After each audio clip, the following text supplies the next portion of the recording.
आज की इस वीडियो में बात करेंगे कि theory test, driving theory test कैसे आपने पास करना है।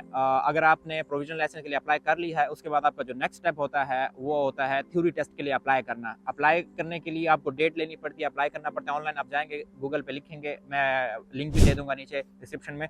तो उसके जब आप डेट ले लेते हैं, डेट आपको मिल जाती है, ठीक है। और आपने फिर थ्योरी की तैयारी अब कैसे करनी है, इसमें हम मेन कवर करेंगे थ्योरी की तैयारी कैसे आप कर सकते हैं इस वीडियो में।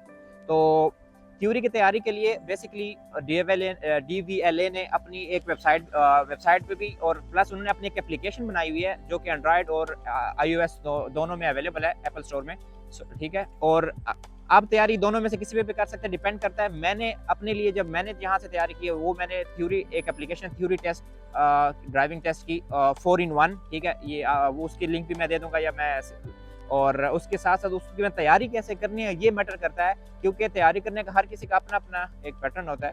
तो मैं आपको ये रिकमेंड करूंगा कि 4 in 1 जो थ्योरी टेस्ट है उसमें से आप थ्योरी कैसे पास करेंगे। तैयारी करने का ना हर किसी का अपना एक पैटर्न होता है। मैं आपसे अपना एक जो एक्सपीरियंस है वो शेयर करूंगा। मैंने फर्स्ट अटेम्प्ट में थ्योरी अल्हम्दुलिल्लाह पास की है और 48 मार्क्स लिए थे फर्स्ट अटेम्प्ट में, जो कि थ्योरी टेस्ट पासिंग रेट वहाँ टेस्ट सेंटर में मुझे बताया गया कि मोर देन 70% लोग फर्स्ट अटेम्प्ट में, 75% लोग पास नहीं कर पाते। क्यों नहीं पास कर पाते, उसकी बहुत सारी वजूहत है, क्योंकि मुश्किल भी है।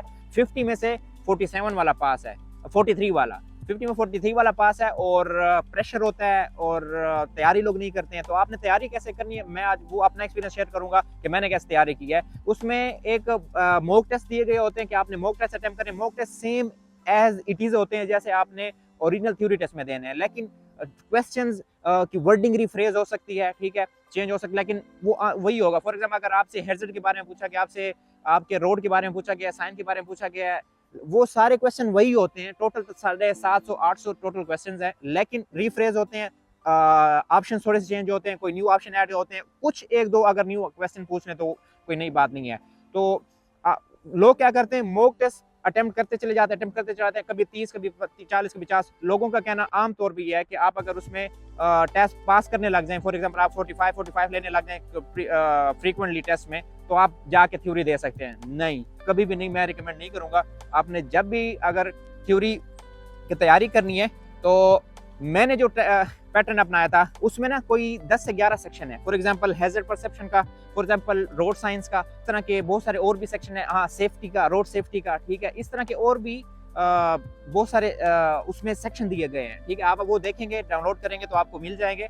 और मैंने क्या किया, मैंने स्टेप बाय स्टेप एक एक चीज को तैयारी की। फॉर एग्जांपल अगर मैं सेफ्टी की बात कर रहा हूँ, ठीक है, रोड सेफ्टी वगैरह की, तो रूल्स रेगुलेशन की, तो मैंने क्या किया, उसमें सेक्शन में सिर्फ आपको उसी से रेलेवेंट क्वेश्चन बने गए, ठीक है। तो मैंने क्या किया, सिर्फ पहले उसको किया, जब वो सारे कंप्लीट हो गए फिर नेक्स्ट सेशन शुरू किया, फिर नेक्स्ट सेशन। इस तरह से क्या हुआ कि जब मैं एक सेक्शन करता था तो मुझे सब क्वेश्चन रिलेटिव लगते थे, और मुझे समझ, और मैं, अच्छा, इसमें एक और बात मैं ऐड करूंगा कि आपका फॉर एग्जांपल कोई क्वेश्चन गलत होता है तो वहाँ पे ऑप्शन होता है कि उसको आप मार्क कर लें, एज ए फ्लैग कर लें, कि जिनको आप बाद में विजिट कर सकते हैं। तो मेरे जितने क्वेश्चन, जब मैं 20 क्वेश्चन कर लेता था तो उनके आंसर जब मैं चेक करता था स्कोर, तो उसमें जो मेरे रॉन्ग क्वेश्चन होते उनको मैं मार्क कर लेता था, और देन मैं उनको गूगल पे जाके रिसर्च करता था कि आखिर ये, क्योंकि कंसेप्ट लेना था ना, जब उस क्वेश्चन को मैं क्लियर करता था उसकी वजह से मेरे 5 क्वेश्चन और भी क्लियर हो जाते थे। क्यों, मेरा कंसेप्ट क्लियर हो जाता कि आखिर ये गलत क्यों हुआ है, ठीक है। मैं भी आपको रिकमेंड करूंगा कि अगर आप कोई क्वेश्चन आपका रॉन्ग होता है तो उसको आप अगर गूगल पे जाके लिखेंगे तो आपको कंसेप्ट समझ आएगा अगर रॉन्ग हुआ क्यों है। क्योंकि आपने तो अपनी तरफ से सही लिखा हो तो मुझे लगता था कि ये तो बिल्कुल करेक्ट है, गलत कैसे हो गया। तो आपने अगर इस तरह प्रैक्टिस करेंगे तो होपफुली ये बहुत ज्यादा आपको हेल्प करेगा। एक तो सेक्शन वाइज आप करें, उसमें आपको सारे एक ही क्वेश्चन रेलिवेंट मिलते चले जाएंगे। देन आपको कोई क्वेश्चन गलत होता है तो उसको जाके थोड़ा सा गूगल कर लें, तो आपको बहुत ज्यादा उससे बेनिफिट होगा। इस तरह आपका कंसेप्ट भी क्लियर होगा। जब मैंने ये सारे सेक्शन कर लिए, तब मैंने जब पहला ही मॉक अटेम्प्ट दिया तो मेरे 48-49 मार्क्स आ गए। तो मैं, ये कैसे हो गया, लोग तो कहते नहीं होता, क्योंकि मैंने सारे क्लियर कर लिए हुए थे। तो मैंने उसके बाद थ्योरी ऑलरेडी बुक कर ली हुई थी। विद इन 8 से 10 दिन मेरे ख्याल में मैंने टोटल, अगर मैं बताऊं ना, कोई 7-8 घंटे भी टोटल मिला के भी तैयारी नहीं होगी, जो कि बहुत ज्यादा बता रहा हूँ। आधा घंटा दे दिया, आधा घंटा, लेकिन टाइम देना पड़ता है। तो उसके बाद टेस्ट वाले दिन आप जाएंगे, वहाँ आपसे प्रोविजनल लाइसेंस लाजमी लेके जाना है, ठीक है। और प्लस आपको थ्योरी की एक ईमेल आई होती है, वो नंबर आपने दिखाना होता है, एक नंबर होता है, वो वहाँ पे आपको टेस्ट सेंटर में बिठा देते हैं, कंप्यूटर होता है, सारे लोग एक हॉल टाइप होता है, उसमें सारे टेस्ट दे रहे होते हैं, तो आपका भी टेस्ट होता है। तो टेस्ट दे देते हैं और उसी टाइम आपको पता चल जाता है आपके पास है या फेल है।